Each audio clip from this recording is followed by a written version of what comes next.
આજે આપણો દેશ 2047 સુધીમાં વિકસિત ભારત બનવા તરફ આગળ વધી રહ્યો છે અને આ સપનાને પૂરું કરવાની સૌથી મોટી જવાબદારી યુવાનોની છે. પરંતુ શું આજનો યુવાન જાગૃત છે? બસ આ જ વાતને સમજાવવા માટે 10 યુવાનોનું એક ગ્રુપ નાનકડું અને સંદેશાત્મક નાટક રજૂ કરવા જઈ રહ્યું છે, જેનું નામ છે વિકસિત યુવા વિકસિત ભારત. આ નાટકમાં અમે સ્વચ્છતા, નશામુક્ત અને પર્યાવરણ જેવા મહત્વના મુદ્દાઓ આવરી લીધા છે. આશા છે કે અમારો આ નાનકડો પ્રયાસ આપ સૌને ગમશે અને પ્રેરણા આપશે.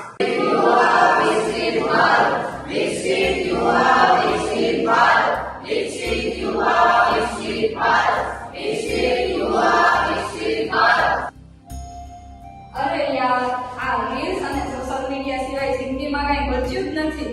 ડિપ્રેશન વધી રહ્યું છે. ટેન્શન છોડો યાર, આજના જમાનામાં તો નશો કરવો એક કુલ ગણાય છે. પાર્ટી કરો, એન્જોય કરો. માને શું ગમે ત્યાં કચરો ફેંકો, સફાઈ કામદાર આવીને સાફ કરી લે છે.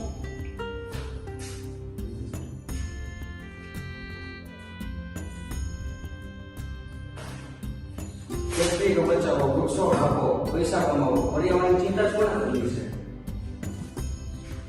ઉભા રહો મિત્રો, જો ભારત દેશ બનાવવું હોય તો સૌથી પહેલા આગેવાનીના પગલે પડે. ગલતીમાં વિકાસ ન હોઈ શકે.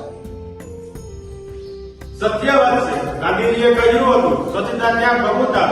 જો દેશ સ્વચ્છ નહીં હોય તો આપણે સ્વચ્છ કઈ રીતે રહીશું?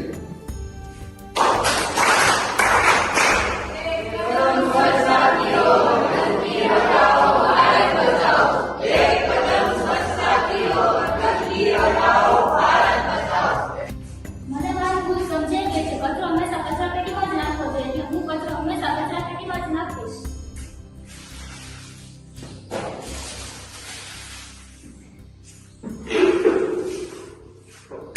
પર્યાવરણ બચાવો, વૃક્ષો વાવો, પર્યાવરણ બચાવો. મન, જો આ બધા વૃક્ષો નહીં રહે તો આપણે ઓક્સિજન ક્યાંથી લાવીશું? આ બધું છોડ નહીં રહે તો આપણે તરસ કેવી રીતે છીપાવીશું? ગ્લોબલ વોર્મિંગ આપણા દરવાજા ખખડાવી રહ્યું છે. વૃક્ષો વાવો, પર્યાવરણ બચાવો. વૃક્ષો વાવો, પર્યાવરણ વિકાસ જે એવો હોવો જોઈએ કે જે પ્રકૃતિને નુકસાન ન પહોંચાડે. તેથી પ્લાસ્ટિકનો ઉપયોગ બંધ કરો અને વધુમાં વધુ વૃક્ષો વાવો.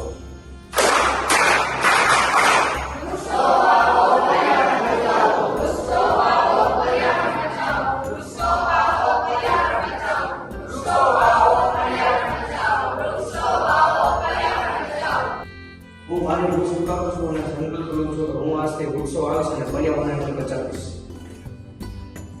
અને ચિરાગ, તમે આ દેશનું ભવિષ્ય છો. જે યુવાની દેશના વિકાસના કામ આવી હોય તે આજે નશાના રવાડે ચડીને બરબાદ થઈ રહી છે. અરે ચિરાગ, નશો કરવો એ કોઈ સમસ્યાનો ઉકેલ નથી. એ તો મોટો ભૂવો છે. યુવાનો જો નશામાં ડૂબશે તો ભારત વિકસિત કેવી રીતે બનશે? મને સમજાઈ ગયું. હું આ દેશનું વિકાસ શક્તિ છું. હું મારી નશાની ગુલામી છોડીને દેશના નિર્માણમાં યોગદાન આપીશ.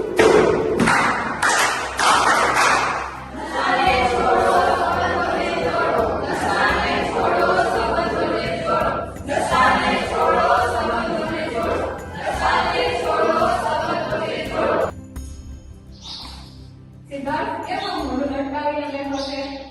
યાર, આજકાલ ભણવામાં મન જ નથી લાગતું ને શરીરમાં સ્ફૂર્તિ જ નથી રહી. આખો દિવસ થાક જ લાગે છે.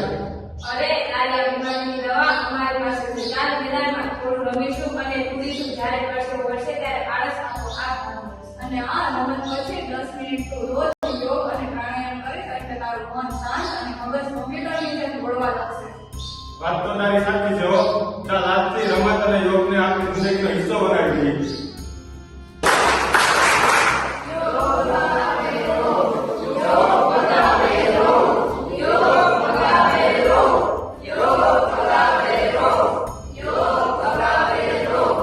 આદરણીય વડીલો અને મારા વાલા મિત્રો, ભારત દેશ ત્યારે જ વિકસિત બની શકશે જ્યારે ભારતનો યુવા જાગૃત થશે. સ્વામી વિવેકાનંદે કહ્યું છે કે મને 100 ઊર્જાવાન યુવા આપો તો દેશને બદલી નાખીશ. આજે આપણી પાસે કરોડો યુવાનો છે. આપણે બધા એકજૂથ થઈને સંકલ્પ લેવાની જરૂર છે. અમે ભારતના યુવાનો શપથ લઈએ છીએ કે અમે ભારતના યુવાનો શપથ લઈએ છીએ કે અમે દેશને સ્વચ્છ રાખીશું. અમે દેશને સ્વચ્છ રાખીશું. અમે પર્યાવરણનું રક્ષણ કરીશું. અમે પર્યાવરણનું રક્ષણ કરીશું. અમે નશાથી દૂર રહીશું. અમે નશાથી દૂર રહીશું.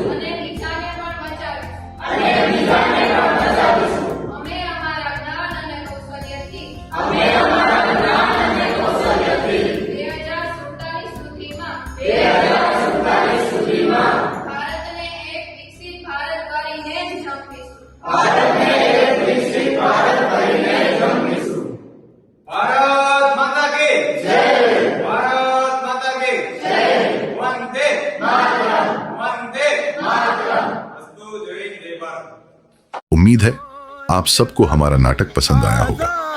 हमने इस नाटक के दौरान समझाने की कोशिश की है कि हमारा देश आजाद होने के बावजूद भी कैसे गुलामी में जी रहा है।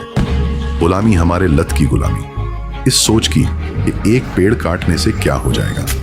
गुलामी इस सोच की कि मैं नहीं तो कोई और कचरा उठा ही लेगा। गुलामी इस सोच की कि योग और खेलकूद से क्या हो जाएगा।